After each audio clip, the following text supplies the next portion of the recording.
Hey everybody, welcome to a new episode of the Irish Wrestling Podcast. This is a brand new weekly show. We are on the road to AEW All In Wembley, and hopefully this show will go on weekly beyond All In. But for now, we're going to be leading up to All In. So there's a lot of stuff happening within the AEW over the next 2 months. So we're going to look back on AEW Forbidden Door and as recording last night's episode of Dynamite. Mark. Overall, Forbidden Door, first of all, we'll start there as a show. How did you feel it went for AEW as a pay-per-view? It's absolutely excellent. I'll give a proper introduction to the podcast, Gerry. So some of us are professionals around here to do their job properly. Yeah. Welcome to this maiden voyage of the summer of 2024, the year of our Lord 2024. We're now setting off on this grand voyage of AEW Weekly, as Gerry and I will now encompass what is taking place in the world of actual professional wrestling. And joining me on this maiden voyage, I'm joined by Hawaiian Brian, the podcasting lion, king of the arcade back. Oh, sorry, it's a different podcast. Sorry.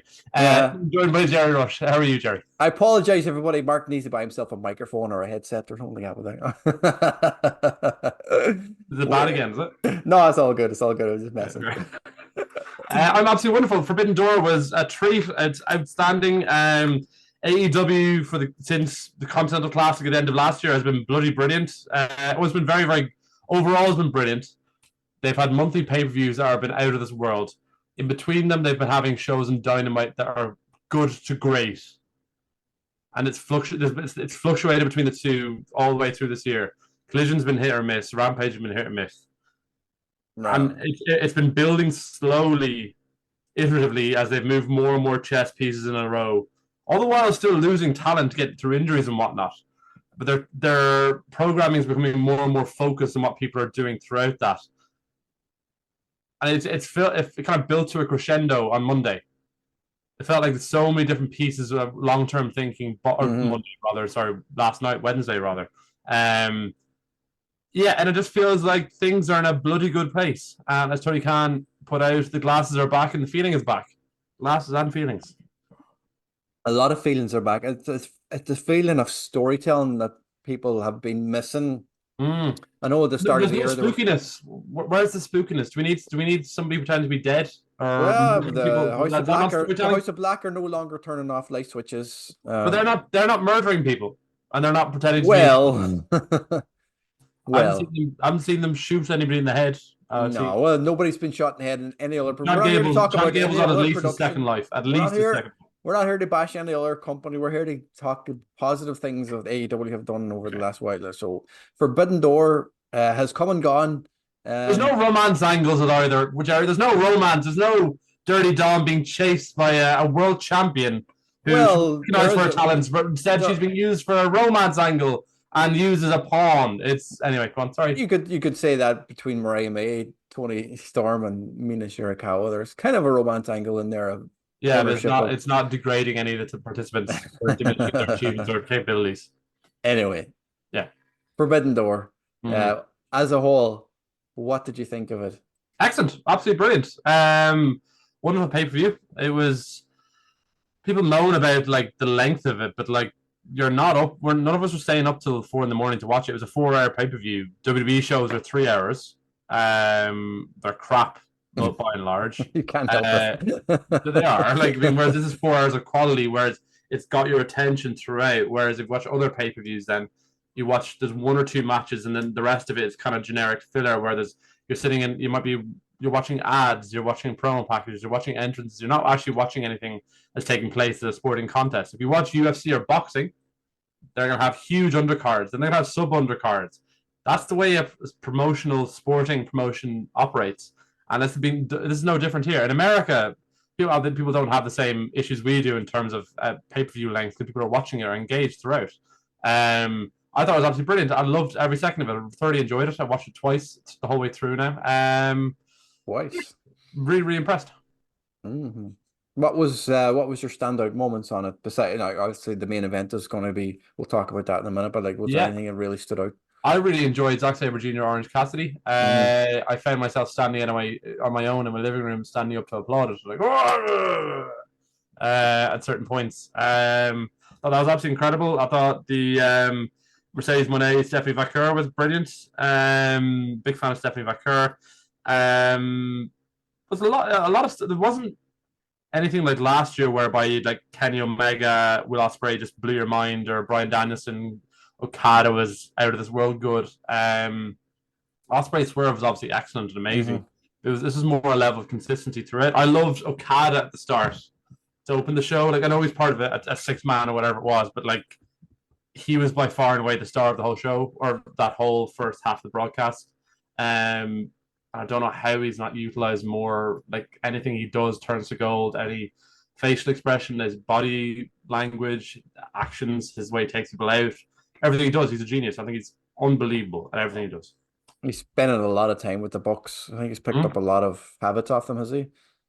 Well, I mean that's his role on television. Yeah, but like in general, like you see people teaming up together and like they kind of gel in the ring. But I mean, like outside of the ring, when he's doing all the facial expressions and the comedy stick that he's doing with them, it seems like he's one of them without actually being one of them. Like well, as in like he's the way the really good Bucks. friends with them. He is But like friends I with know, them. but like if you watch like being the lead or something, the way the Bucks react, act as people, like Matt and Nick actually as people, not just as characters on TV, Mm. but their actual personalities. It feels like he has actually been around them a long time, and he has their personality as well, and he's using that on screen. For me, anyway, that's what I can see. Like he's just messing around, having a laugh, like he's having fun. Like, but Yeah, he it is. comes Yeah, across but great. I still think he can be used significantly more than he is. I Yeah, think yeah. there should be a big Okada segment every week. There should be a Will Ospreay big segment. There should be a Swerve Strickland segment. There should be a Mercedes Moné, and there should be an Okada segment every single show. You should Mhm. build your show around those four people. Well, the way things are going, like I know we're talking about Forbidden Door and last night's Dynamite, but they're leading into the Blood and Guts as well, like that they're obviously going to be Mm-hmm. part of. So there's going to be a lot of build towards that Mm-hmm. after what happened in Dynamite. But Mm-hmm. um, on on Forbidden Door, there was a couple of things that irked me. A couple Art. a couple of things Whoa! that irked me. You've There been was sitting with a dictionary, haven't you? that's the only word I know that really pisses me off. I think there were some matches on there that could have done with not being on the show. You said people are giving out about the length of the show, and it was long for what we're used to, but it wasn't as long as some other AEW shows have been, because I know they've been There's nothing 5. wrong with this. There's nothing wrong with the length of this show. Yeah, I'm just saying like there were some matches on it that could have just been on an episode of Dynamite that didn't really need to be on a pay-per-view. But it's not an AEW pay per view. It's four different promotion pay per views. Yeah, There's also a relationship management. You've also got to network and kind of build your relationship with a different company. You've got to highlight their stars throughout as well. So there's also that kind of factor in it too. You can't just have like we're gonna have a handful of AEW matches and we're gonna cherry pick who we want for here, there, and everywhere. And you've also got to utilize this big platform to build up their stars as well and to show that hmm you're an equal partnership. So right. But like Hook Shibata, Samoa Joe, and the Learning Tree segment, like Shibata's been on TV regularly. Like it's not really a cross promotional match that didn't really need to be on the pay-per-view. Like no, I but thought, it was also a huge opportunity to highlight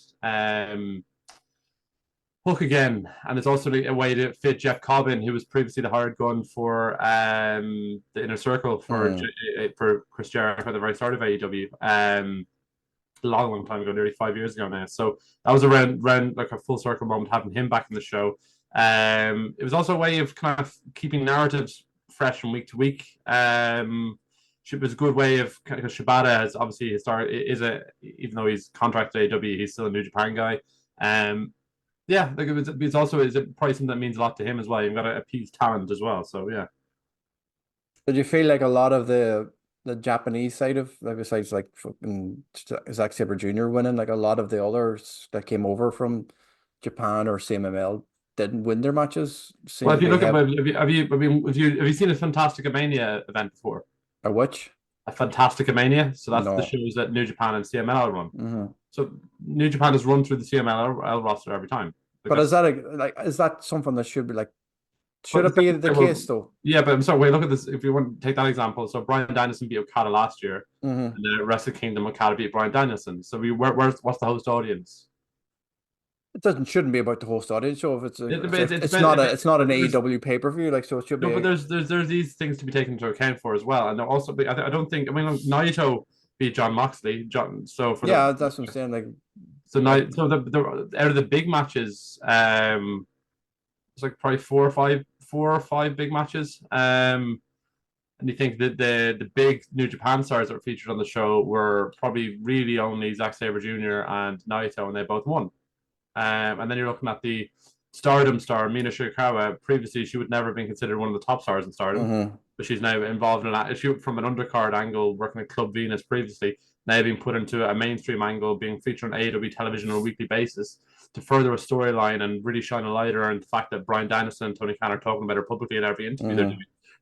It's not just about wins and losses. It's showing like how big of a platform they've been given. Same with Stephanie Vaquer being on a platform working with Mercedes Moné. There wasn't really too many other instances that you could kind of pinpoint to really. No, I'm just dealing with the criticisms. I'm just trying to which highlight criticisms online that people are talking about that they're not. Which people? Which criticisms of which people? Just general consensus. Like you have to deal with. I disagree. I don't think it is a consensus. That's fine. You're allowed to disagree. I'm just saying the general consensus online is that there was some things on it that irked a lot of people. I'm on the same online you are on, and I didn't see that. I've seen it. I've seen it everywhere. There is people that criticize AEW fans who criticize some of it. Well, then they're sad saps. Like it's okay. They can have their opinion. Shut up! Like you're not the booker. Shut up! You're never going to be a booker. You're never going to be in wrestling. Shut up. They're also the paying audience. Yeah, but as a generational thing, people want their cake and eat it. They want to be able to dictate terms what things should be and shouldn't be. Like it's we're like yeah. Anyway, enjoy it for what it is. Like in terms of it was overall okay. If you want to say there's more AEW guys won than non-AEW guys won, fair enough. But also at the same time, the biggest matches on the card, arguably, that featured AEW versus New Japan. New Japan won. So you can factor in that way. Then you're also looking at matches where you've got the likes of Shibata, Okada, Will Ospreay, X-Stars from New Japan are being featured in prominent matches as well. And that goes back to that agreement of working in a partnership. And then they're also using that platform to leverage how they're going to bring everything they have to set up for that Wrestle Dynasty show on the 5th of January. So it's very much an even partnership. And if people are looking at one instance to try create a narrative in their own little heads, then they need to go out and get some sunshine. Or interact with people in real life rather than on their phones. Was there anything on the show that surprised you? Like anything out of the I was going through the predictions, and I think you predicted pretty much nearly every match outcome. So was there anything that didn't? No, I think if you follow things religiously religiously, and then you pay attention and you're reading about it during the week and whatnot, and you think because you get into these things, you end up thinking about it and what makes sense and where do you think things are going, because Forbidden Door pay-per-views are almost like free hits in terms of they're one big spectacle, but they're not really driving narratives hugely in long term before either shows. The one big set piece kind of exhibition events to a degree, kind of what if shows, and obviously there's a huge amount of political machinations going on in the background. Then you look at the likes of New Japan Pro Wrestling, who've got like Yura Suje, Yu Uemura, Ren Narita, Shota Umino, Gabe Kidd, Callum Newman, Bolton, Oleg Bolton, so many more. They're all essentially being kept in the back burner in Japan, who've been working shows nonstop. Like Oleg Bolton smashed Tanahashi yesterday in the qualifiers for the Block 1, for the G1 Block A. He'll be facing Callum Newman, who also beat Kenta. So there's so many different stars that are being built in the background. So if you sent all these young guys over who aren't necessarily at star power, you bring them over to AEW and they lose, what does that do for anybody? Like, I mean, granted, it gives them a platform to maybe profile rise, but then they go back to Japan and it's like, okay, well, we're winning in Japan, but we're also losing in America. We're coming back here and we're still going to be stars for you. No, they're going to be used as this calendar year to build them up. So I think this time next year, you're going to have a new roster of really exciting talents on the New Japan side as well. What was your original question? Was there any surprise? Anything? No. The big surprise was overall was Mystico working with Ray Phoenix and Pentel Zeramiada on then even after the show doing a background or a backstage interview between the three of them together. So they did an interview with Phoenix and Penta as well, with Titan as well. Titan's unbelievable, by the way, from CMLL. He's also part of both Los Ingobernables and Los Ingobernables do Japan. Small things like that probably shocked me more than anything. Yeah, I think a lot of people Oh, like sorry. What shocked me was how shit Tetsuya Naito was. really, He looked really uncooperative. He looked like he was sandbagging John Moxley. He yeah. looked old. He looked like somebody. Like, he looked like somebody who was being difficult intentionally. I was going to mention that match as well because Hmm. it was one of those. It was just seemed lethargic. It seemed like He looked like neither of them John really Moxley was dragging a sack of spuds around. didn't want to be there at all. Seemed It looked like I'm winning this. I'm going to make things as difficult as possible for you. I'm going to go back to Japan, be the conquering hero. Fuck John Moxley, this American guy, whatever. That's what it looked like, and he looked like he was sandbagging him. he And wasn't selling anything. Like no, at Moxley the was very start, targeting his when knee, Moxley and he was did. having to a few times having to lay stuff in to get him to Yeah. cop on. Or do you know when he tackled Moxley over the cameraman and then stood Mm, over hitting him with the barrier thing? Like that was what he was yeah. liberties there. Things stuff like that. And then at the end where Moxley picks him up for a death rider where he's supposed to like kind of I don't know reverse out of it. Moxley had to like fucking heave the fucker up. Yeah. There's no cooperation there whatsoever, and that happened 2 or 3 times. Um, yeah, it just looked like a difficult prick. Yeah, it was really weird, especially because of the second last match of the night. Like, The weirdest part of that show was actually, of that match was, if you look at during Naito's celebrations, it's kind of off camera. Moxley rolls out of the ring by where the announcers are, and Naito goes and kicks him again through the ropes. mm-hmm. And then Moxley has his back to the camera and keeps walking. I'm I'm surprised he didn't get Yeah, but more pissed off in that match. Like, because he's professional. He's probably been given a week or two off now. yeah, Yeah. Anyway, yeah. Outside of Naito, I think a lot of people really stood out for me. You mentioned Stephanie Vaquer. I think like I would love to see her on AEW. Whether she gets signed or more frequently on TV. I think it's yeah. something that they could get. Like you mentioned, some of the lads like Titan and Mystico, like people like that would suit the AEW roster, suit being on AEW TV weekly. Mhm. Anybody else on the show that that was there that you would like to see more regularly? No, nobody. And Nobody. that's not a criticism of them. It's more the more you frequently see somebody, the more they lose their mystique and their appeal. Hmm. When I saw Head to Sarah for the first time against Bryan Danielson a few months ago, I was like, oh my god! And then like a week before he faced MJF, he's being essentially being jobbed out in a not in a squash match, but in terms of a run in. MJF cleared house and he Hmm. made you look like a fool. And it was good at the weekend, but a lot of the times, like if you see somebody more often you're exposed to something, the less value it has and the less impact it has. Like I mean, that's why there's a period where people were calling Moxley Plumber Moxley, but then he goes off to Japan. He looks like he's put on a fair bit of size again. He looks like he's taking his conditioning seriously once more. He looks like a beast. So like it's fun or like absence makes the heart go fonder and all that. Like Mystico, he's still Sin Cara. So like, do I want to see contrived loop the loops and planches constantly? No, that's me. I don't want to see that. I like Hechicero because he's different. He's unique. I want to see him at Rev Pro when he's against Zack Sabre Jr. I want to be able to tune into CMLL every so often and watch him. Yeah.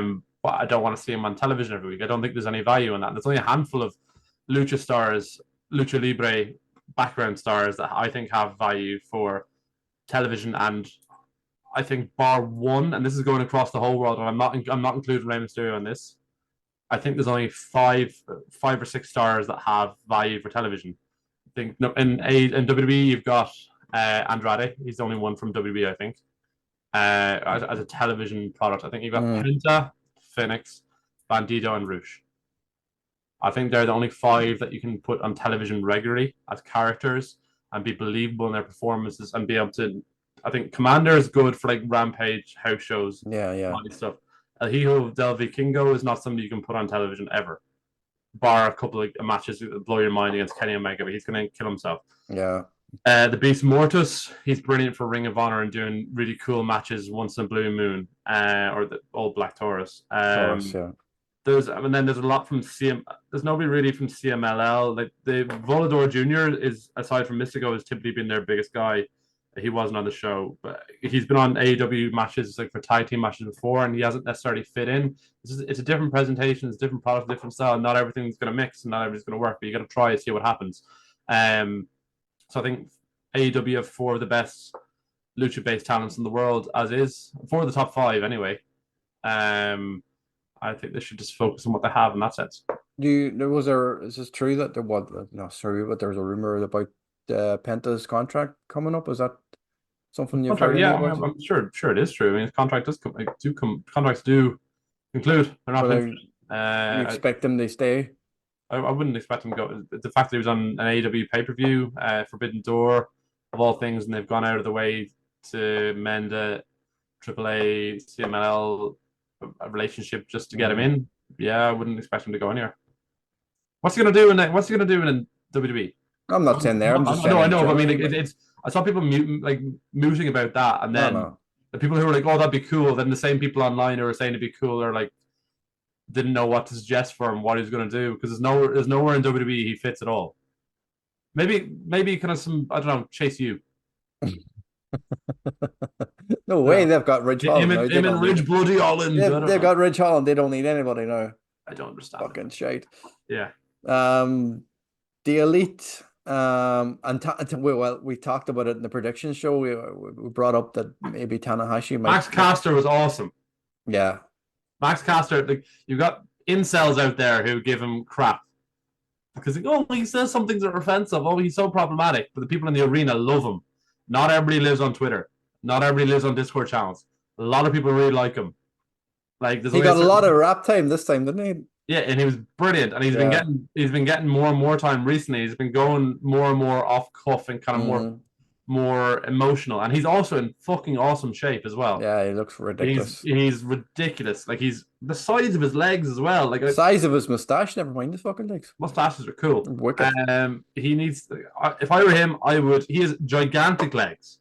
And the real side of a champion is the size of your arse, and he's got an enormous arse. That's a man who squats and deadlifts, and if you do one or not both, you're a loser. You need to do both.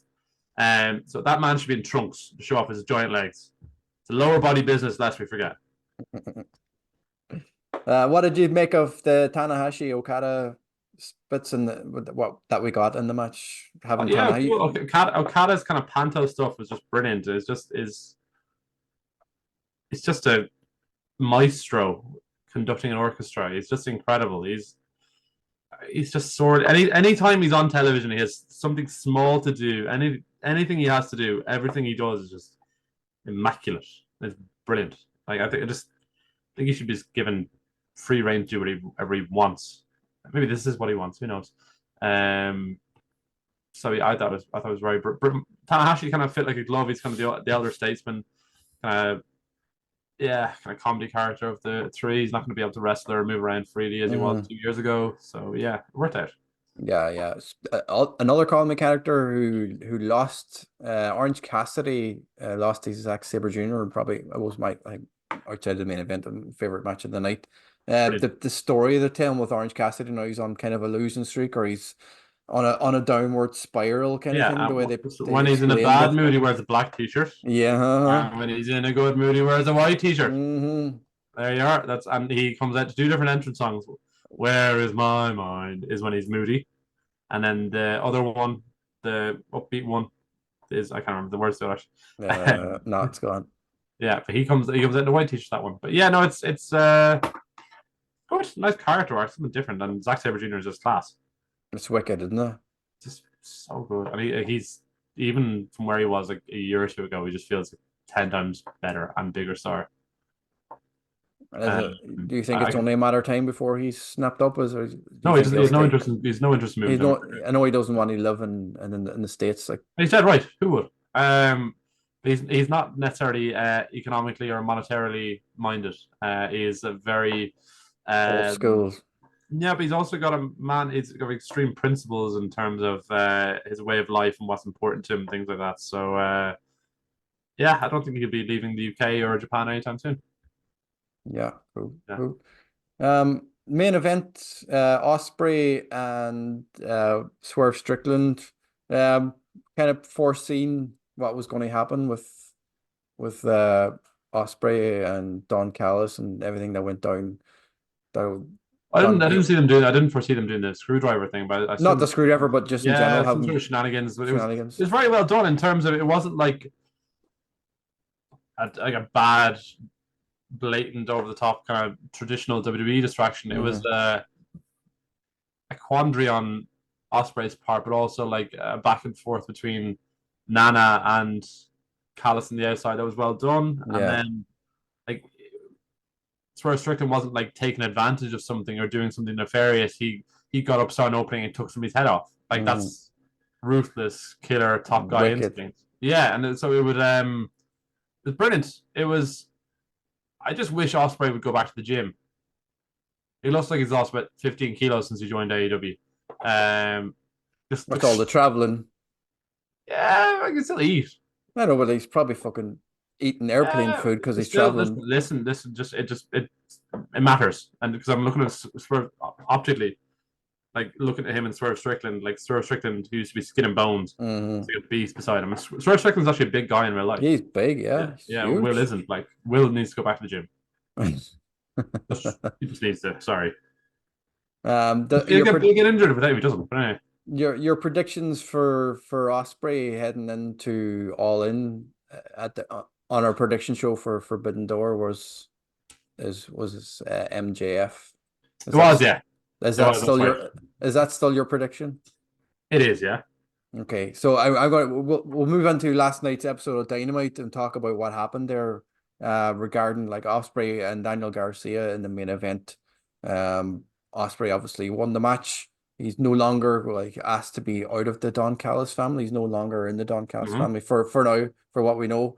After the match, MJF destroyed poor old Daniel Garcia with the diamond ring, and Osprey came back. Well, he was a bit late coming out to try and save him. Yeah, damage had already been done. MJF as the heel again. Is that the right way to go? Yeah, but he's not a heel. But he's not a heel now. He's a monster now. Yeah, but like he's beloved.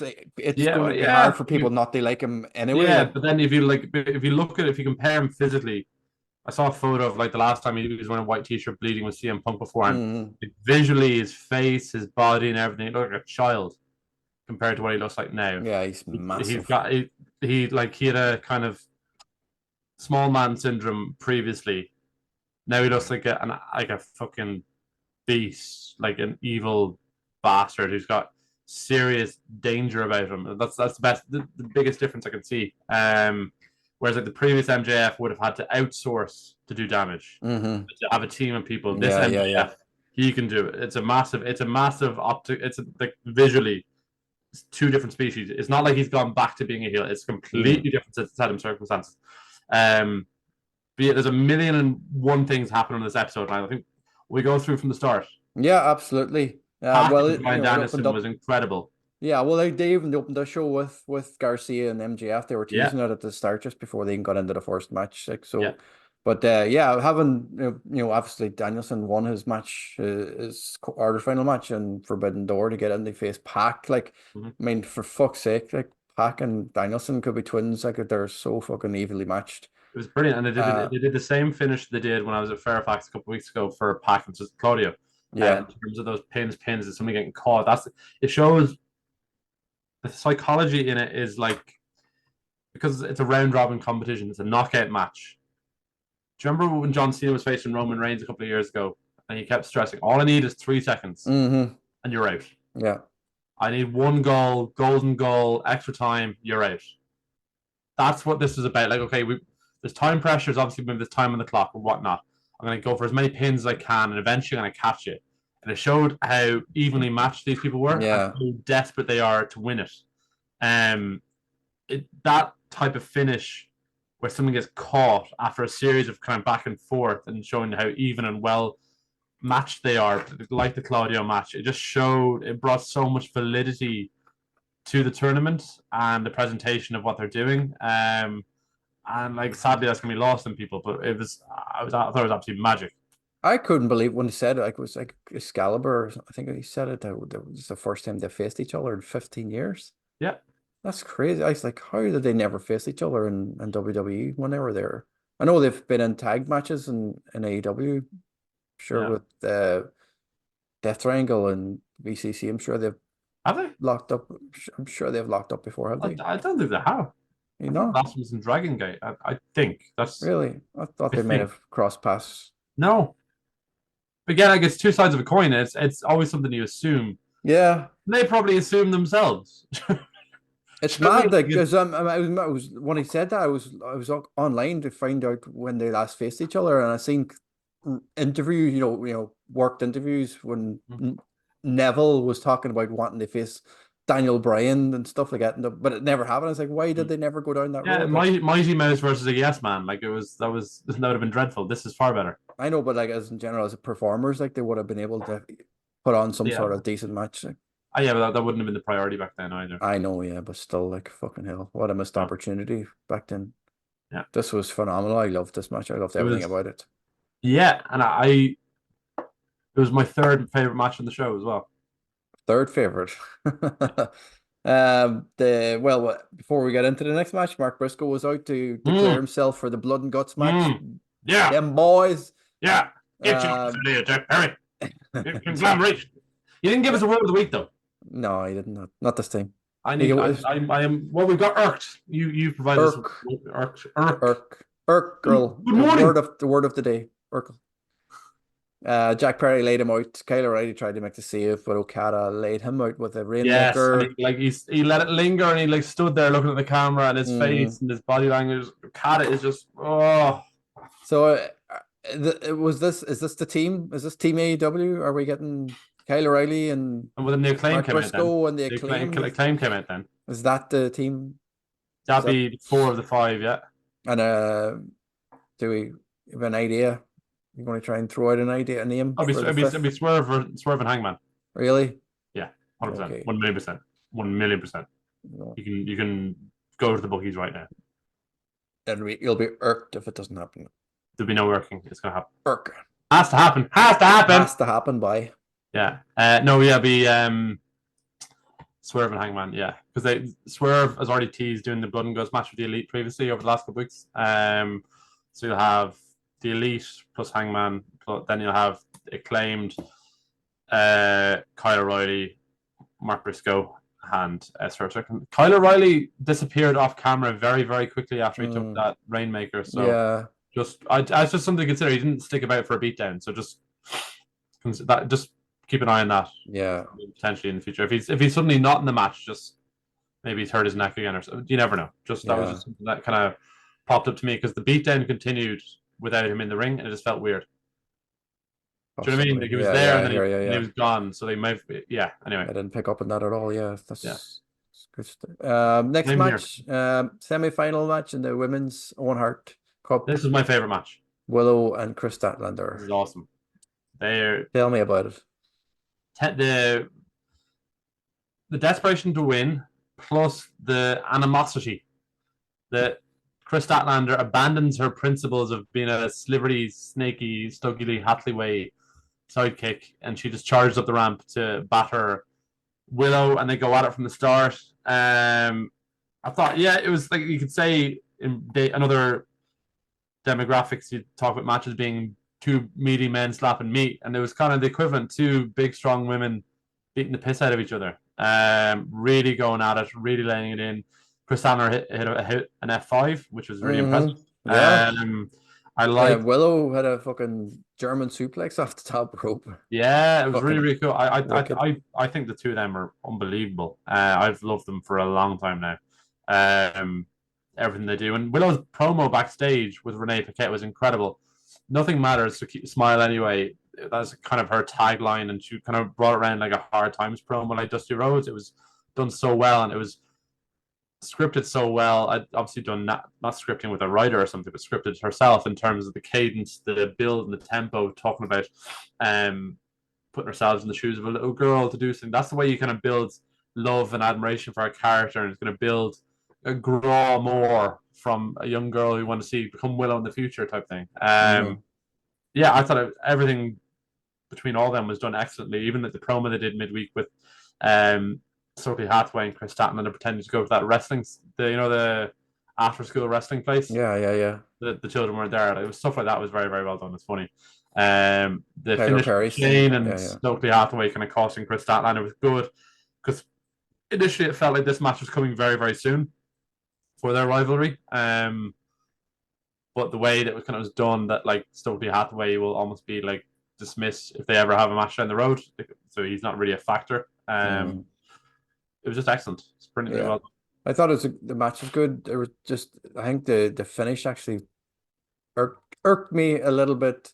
I think it was a bit slow. The roll up was a bit slow, and they had a kind of a surprise roll up in the first match. So the second match on the show was another surprise roll up, but the match Mm. itself was Mm. brilliant for the two. And I like the fact that people are always talking about they can't AEW can't book women. Like they can only book women if they're in a title match or in some sort of match for some. But people who say that don't watch it. That's a Yeah, fact. but I like that They've been the they've best got women's this. division for over a year. Yeah, they've got this built-in story now between them. Like, and this, the fact that this was the first match that they've had since Statlander turned on her. Um, there's a long rivalry. Like, it'll probably lead into All In eventually. Like, and Hmm. it's nice that you're going to get two women on a pay-per-view that are fighting over hatred for each other as opposed to fighting over for a title or a Yeah. shot at a title or whatever. It's Hmm. just pure rivalry for two women, which is Be very more than rarely warranted as done. well. Yeah. Um, I reckon I'm trying to think though. I think you'll have four women's matches across that and the main card and pre card. But anyway, so mm, continue. yeah, yeah. Well, there's going to be other women's matches on that show, but Tony Storm, Mariah Murray backstage, they had the hype for Maria's match on Rampage. I'm Mm. surprised this didn't get on either Dynamite or Collision. I thought this would have been would had a bigger spot. The fact that not as many people watch Rampage as they do Dynamite or Collision, but it was a funny segment between the two ladies. Mm. Uh, After that, we had more women. Britt Baker returned. The DMD is back. Mm.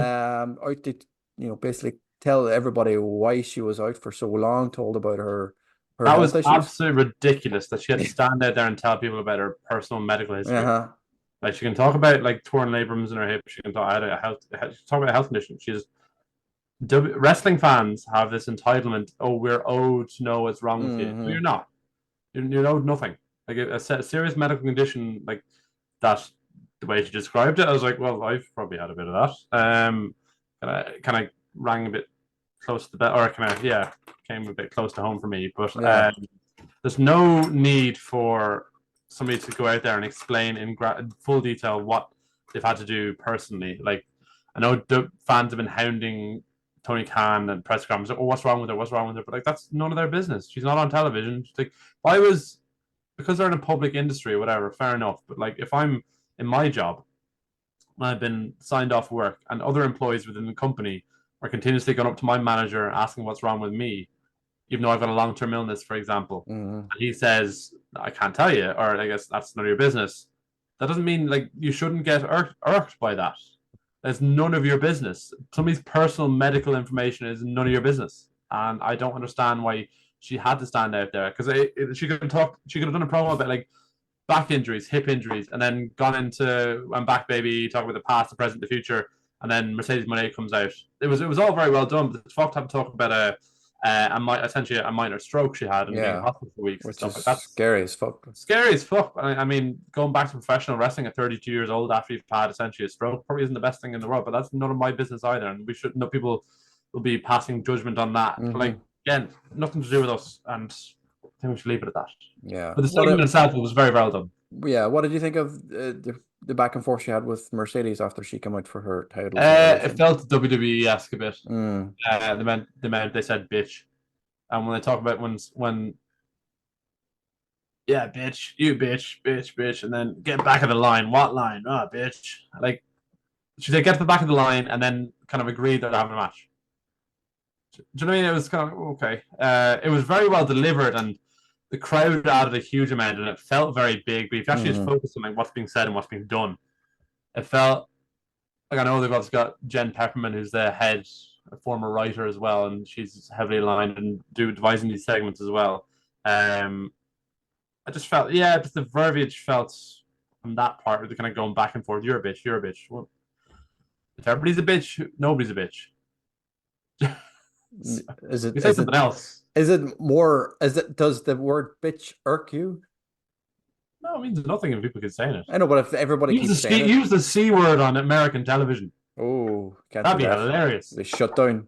I mean, in Ireland, they understand it, but I mean, They have t-shirts over here for that. yeah. No, but it was really well done. It felt big. It Yeah. did Oh, well, feel, it's nice that that we're at the first week of July and they have a match set up for All In. yeah, it felt good. And yeah, sorry, yes, and it felt the build to All In. Like All In was kind of a last minute thing last year. It felt like. Hmm. Whereas this year there's a huge amount of thought and planning going Yeah, into it. it's been well booked in Mm. advance at this stage. Yeah. Everything just seems to fit. That like this, you Mm. almost feel like next year AEW is going to go to a different level, and they've now got their kind of set schedule and calendars properly. Whereas every year they've been dropping in more and more and doing last minute additions or Hmm. takeaways and stuff. So I think yeah, it just feels a lot more settled, and you can kind of build anticipation. And now you've got the road to All In, like the previous road to WrestleMania type thing. Yeah. Yeah. Cool. After this segment, then we come back after the break, and Samoa Joe, Hook, and Shibata defeated the Cage of Agony Mm-hmm. with Chris Jericho on commentary because he needed his TV time. It was good on commentary. He was good in comedy. He's funny in And commentary. It was, if this was what it was in isolation, hmm if what happened after the main event didn't happen, I'd be like, okay, bit of overkill, hmm but like good, good Yeah. heat. And there's already been one beatdown from a gang earlier, the Elite. Yeah. It's a second beatdown, but it's none of it's comedy stuff. It's all serious heat, building heat to get baby faces over. Yeah. So I didn't mind that. I thought no brass knuckles and a table. Like, why didn't you just use the Judas effect? Has the Judas effect just been used on you at the weekend? Why did you need the table? Why didn't you just do a Judas effect into that giant choke slam? Because then, if that was, do you know what I mean? If it was just those, if you take away the gimmicks are fucking awful. I hate gimmicks. Devices, that is. Because then they go backstage and he does his fireball wizard thing from a long time ago. And they're like, he's already dead. Like, do you know what I mean? Like, what more do you need? Yeah, I just thought somebody should have said, no, you don't need this. You don't need all of this. You don't need this, this, and this. And particularly because we've got such a big closing angle to the show, you shouldn't be doing this. You could have done it on Collision. Or was it more filling on TV time than anything else? Yeah, you do have to pace a TV show in terms of big things and bring it down a lull and kind of mixed tag and kind of having different strokes for different folks and have that variety factor. So then the next thing doesn't feel like going from one big thing to another. It did a job. It was just I don't have a problem with the beatdown. It was literally just the like Big Bill using the steps on or the chair on the steps, then brass knucks on the table. It just all felt a bit much. It just really forced and contrived a bit. Is it? Does it? They're obviously not going to drag this out till All In. Like, it just have to. Going to Are have to they? get. Are they? Do you think? I don't know. You can end Like, tomorrow if they wanted. I know they could. Like, but like they've already beaten like Joe and Hook and Shibata have already beaten. Hook's beat him like 3 times. I know, yeah, and they've Like, beat. what They do you do beat. again? Do you do a They, one final blow off? Like, and do yeah, it, like, I don't know. I don't know where it ends. Like, I hope it doesn't last Mm, till All In because I don't want to see that match again. mm. I really like Big Bill and I really like Brian Keith. I I think like Bill. what it is. It's because there's so many big things going on, so many serious angles and serious characters. Having this kind of comedy, shticky, low level Mhm. stuff, and while building younger talents up, I like it. It feels it. People are just annoyed that it's Chris Jericho, but if it was somebody else doing it, they'd be like, "This is No, this they is wouldn't work. yeah." But It it's funny. works. Yeah, it Like is. you can't everything can't be main event level world title No, match. not at all. You need It's a to have variety. Yeah. light, and it does a job. And he's smart enough to know that like I can have weekly TV time and build up stars by dropping my standards a bit and just having a bit of fun, and then Mhm. knowing that I'm Chris Jericho, I can discard all that and at a later point as well. So and it's funny. Like his verbiage is clever, it's witty, it's funny, and he knows his audience. He knows how to piss people off Yeah. or irk people. Hmm. After that, we had the last quarter final for the Owen Hart Cup. Jeff Jarrett come out after his epic promo last week on Owen Hart himself. And as you predicted, Hangman Adam Page is back, and he battered the shit out of Jeff Jarrett here. But I thought Jeff Jarrett was phenomenal in this match. I thought it was his best performance since he's been in AEW. I thought this was unbelievable. Okay, so right, I'm getting into this now. A lot of people online again who think they should be booking things and are annoyed that a baddie beat a goodie. They're angry that somebody they'd invested in lost. Is that not pro wrestling? Yeah, And is that that's. going to make you want to see the baddie lose in the future? Did they actually believe that Hangman coming back, he No, was but they're going like, to oh, Jeff lose? Jarrett, he cut such a good promo. It was a story there. He should be in the final. Like, if Jeff Jarrett didn't cut that promo, nobody would have given a crap Nobody about cared about him. Hangman. Nobody would have given the slightest crap about Hangman beating the crap out of him. Yes, it would have been cool to have Jeff Jarrett versus, I don't know, somebody else. They could have fixed the brackets around Jeff Jarrett against a heel in the final, like Hangman Page, and break his heart that way. I think arguably probably should have done that. I think that would have garnered more heat if they thought about it. You could have got like a roll-up win against Pac or something in the semi-final. Something. But you've also got so many other storylines. You've got Bryan Danielson's his last year type thing. Then you've got Hangman, who's one of the most authentic characters in wrestling. He's not just flipping between good and bad. There's a reason. There's thought. Yeah. Like he's dipped into this melancholy and badness and depression before, and like that promo they put out in Collision where he's reflecting on like Swerve ruining his life and invading his home and intimidating his child, and the elite suspending him and abandoning him, and so many different things that have happened to him. It all adds up to he's not like suddenly a different person. He's just angry. He's angry at the world. He's depressed. He's low. Do you know what I mean? He's isolated himself for a number of months. He's whipped himself up to a frenzy. It all makes perfect sense. That he's unleashing his built-up frustrations. But people online saying like, "Oh fuck this, that's bullshit." Like Jeff should have won. Yeah, No, that's good. absolutely Have that not. reaction. You shouldn't like. That's wrestling. That's literally wrestling to get you to believe and buy into something. Get you to have an emotional attachment to the possibility of a result or a possibility of somebody you believe in achieving something. And when it's taken away from them and you're there, they lose and you're annoyed.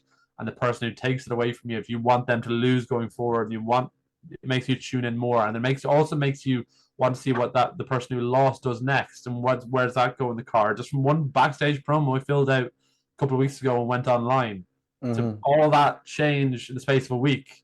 So is Jeff Jarrett, is he a face now? Is this just a once-off thing, and is he going to go back to being Jeff Jarrett again after? I've no idea. Or will he even be on TV anymore after that? Because who knows? They're on and off. They're 50-50. Sometimes they're on. There's too much with even the backstage exclusive stuff. Like there's something cooking there now. I'd say. So Hangman goes on to face Jay White. He does. What a match that's going to be. That's on Collision this weekend, right? It is. Yeah. That's going to be. And Bullet Club Gold, I think, are technically, I think, faces now. Are they? They are, yeah. So they're feuding with the House of Black, who are probably they're feuding with the Patriarchy now. Oh, they are too. Yeah, sorry, yeah, they are. But House of Black are in the background somewhere, or are they in? Yeah, spooky. Buddy Murphy has just getting married. He's married. Yeah. So I don't know. So yeah, you've got three trios teams there then, yeah. Yeah. That's probably what they do at All In, have a three-way trios match. I'd love it. Maybe possibly the Learning Tree, but there's maybe a 12-man match. There's a big fucking roster there for trios divisions that they can easily build. I think they are refocusing it on Collision in particular. Yeah, that's the perfect place for it as well. I think it works well. Need to consistently keep focus on that. I know. Yeah. Backstage after the match, Hangman and the Bucks trying to convince him to bring him onto the Blood and Guts team that you mentioned earlier. So you'll see that Swerve is somehow involved in the AEW team, and now bring Hangman into the team. So that's how it'll go. Does he trust it? You'll have the final next week. Hangman will probably win. He will win. And then you'll have on Collision, they'll have some announcement building towards the Blood and Guts match with Swerve capturing Team AEW or something, and that'll draw out Hangman to come out and try to kill Swerve again. Do you know what I mean? So that's how it'll go. And it's a really cool way you kind of, again, like a stopgap between All In, and Yeah. then And there's still like 8 weeks to go. Like, so there's a yeah, lot that can happen. And we have Blood and Guts, yeah, when is Blood and Guts? 2 weeks, no, 2 weeks time? 2 weeks, 3 weeks time. 3 weeks time. It's 24th, I think. It is, yeah. Yeah, yeah. So no, okay. So this is what you've got. You had this week in Chicago. Mm-hmm. Next week you've got the Calgary Owen finals. Week after that you've got the 250th episode of Dynamite, and then you've got Blood and Guts. So you've got like 4 or 5 episodes in a row that are going to be apparently. True. Excellent. That's why Tony's been so braggadocious online for a while. Mm-hmm. He brought his glasses back as well. Yeah. Mm-hmm. The He main just event. blue light glasses. Are you ever wearing those glasses? I was wondering why. He just went too much screen time, but anyway. We touched on the main event already, but Will Ospreay defeated Daniel Garcia for the international title. Yep. So you're predicting Ospreay and MJF for All In. What happens between Garcia and MJF between now and then? Nothing. Are they going to have a blow off, or is it I reckon MJF Garcia it all out. Oh, really? Yeah. Will they Ricky hold off that long? Ricky, There's a long wait. Ricky Starks last year. There's a long enough wait though between now and All Out for MJF But and you can't Garcia just to make cap a the card. miraculous recovery after being impaled on his head from a great height. Yeah, sometimes they do. Like fucking. Yeah, well, I mean, some people get shot on other programs and return the next week. Somebody got tombstoned on this show last night. A jumping tombstone and got up 10 seconds later and almost won the match. I think I think that's what you do. That makes the most sense. Okay. I think you build Will, and I think 2 weeks time, I'm told that it could be Will versus MJF in the 250th episode main event. Oh, really? They do it in 2 weeks time, which I think it would make sense because it's a long old wait otherwise. Yeah, there is a long wait, but like Ospreay's, he's not doing the open challenges per se, like, but he's been letting. But it's not that belt's irrelevant now. It's like it's gonna be how do you get from A to B and continue that? What's the story now? Fixated around that. So I think you do MJF Ospreay at the 250th anniversary, because it's supposed to be something. That's the tease that Andrew Zarian was talking about, being a pay-per-view worthy main event for that show. That's gonna be there, and there's gonna be some sort of, I don't know, incident that makes it drawn out to All In. Might be because again you've still got like 5 weeks, 5, 6 weeks. Yeah. So you might have Ospreay chasing MJF between now and then. Chasing for the belt. Garcia turns up at All In, and then that leads to something happening, and then maybe leads to Garcia, MJF at All Out. Garcia may align himself with MJF. Really? You think? I don't know. This is something that popped into my head there. Yeah, I'd say maybe at All In, that is. Oh, well, I'm going to say that poor old Matt Menard, Daddy Magic, is going to be the first victim. It's going to be dependent on what the rationale is for MJF on Saturday. He did it, yeah. Because there was a story that Daniel Garcia's contract was going to be concluding this September or so with AEW. Right. Fightful Select put out a story yesterday that was so badly worded. Like, it would not do well in pass English at the junior cert. They might leave cert. It was absolutely horrendous. And that Egypt and Athoi was defending it to me. But anyway, it was talking. Essentially, the point was to say that people in AEW suspect he's signed a contract extension already, and I'll become evident over the programming like tonight or something. But then when it went on this big long meandering thing about like how he could be going and what would happen if he's going and what it was real. It was really fantasy booking, like. It was in the same, it was completely contradictory. But anyway, I suspect that he signed a contract and he'll be appearing at All In without a match. But he'll factor into that storyline anyway. All right. Yeah. There you are. There you go. Yeah. Can't believe everything you read, though. No, not written by Aegis from Fightful anyway. We're talking to you, Corey. Mm.